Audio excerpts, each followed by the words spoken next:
What's up guys, welcome back to the Sunday Drive. In today's video, we're going to show you what power you gain or lose from a air raid intake on this 5.3 Silverado.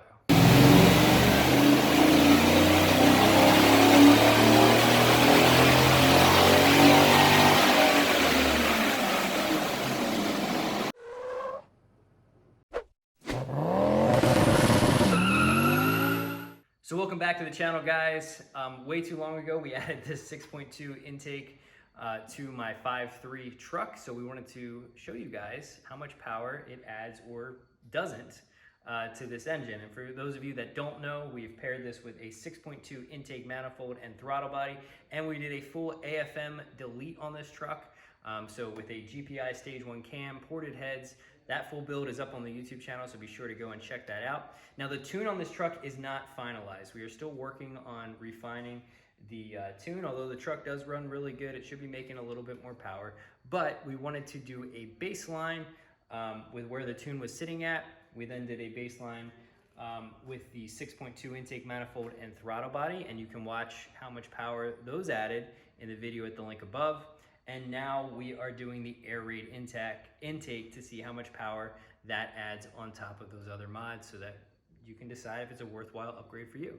Now keep in mind, depending on how you combine different mods, your results may vary. So performance adders don't always stack directly on top of one another, whereas one might say it gives you 50 horsepower and the other gives you 10, so you think adding them together would give you 60.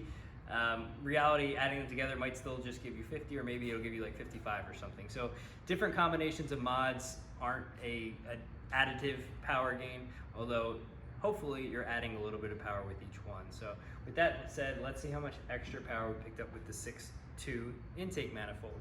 And again, I'm calling this a 6.2 intake manifold, but it's really the same intake manifold on both the 5.3 and the 6.2. They just have a different size silicone coupler that goes up to the throttle body for the different size on the 6.2 throttle body. With the 6.2 intake manifold and throttle body and the stock airbox, we made 377 pound-feet of torque and 343 horsepower. If you want to know how much of a pickup that was over stock, you can watch the previous video. After adding the air raid intake, we went up to 386 pound-feet of torque and 358 horsepower, 359 horsepower roughly. Now I know on some of these graphs we don't have a lot of data points, but we did do a lot more pulls than what are shown on these graphs. So we do know that these numbers were consistent and repeatable. They varied no more than 2 to 3 horsepower or pound-feet of torque between the different pulls. We did have to try to make sure the temperatures were consistent, so sometimes we had to let the truck cool off a little bit or heat up a little bit so that we had like a consistent temperature range, because that will throw your numbers off a lot. But I'm very impressed that an air intake picked up that much power. A lot of times air takes might get you 4 or 5 horsepower. If you're lucky, you're getting 10, and this actually did a little better. It got 11 and 13 respectively. So I'm very happy. I think it was a good investment, and honestly, this sounds amazing. I don't know how good it's going to pick up in the video. I'll try to have a clip of this spooling up here.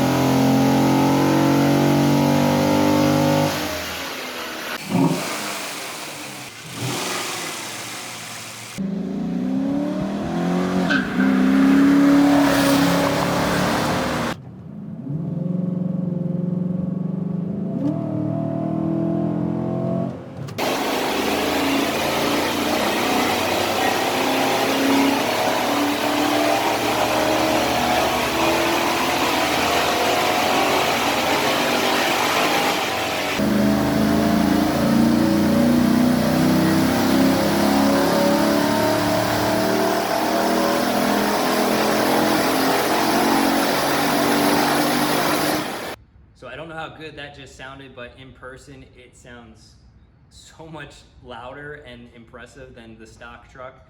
The exhaust is fully stock downpipe, stock muffler, everything is stock except for this air intake as far as sound goes, and it really wakes the engine up a lot. So that's a nice perk, and it actually is performing better. So you're not only getting nicer sound from your vehicle, you're getting better performance. So well worthwhile upgrade in my opinion. We will have as always, the parts link down in the description. I hope you guys enjoyed the video. Make sure to tune back in the future. We are going to be working on this tune to find out how much power this truck will ultimately make, so looking forward to that.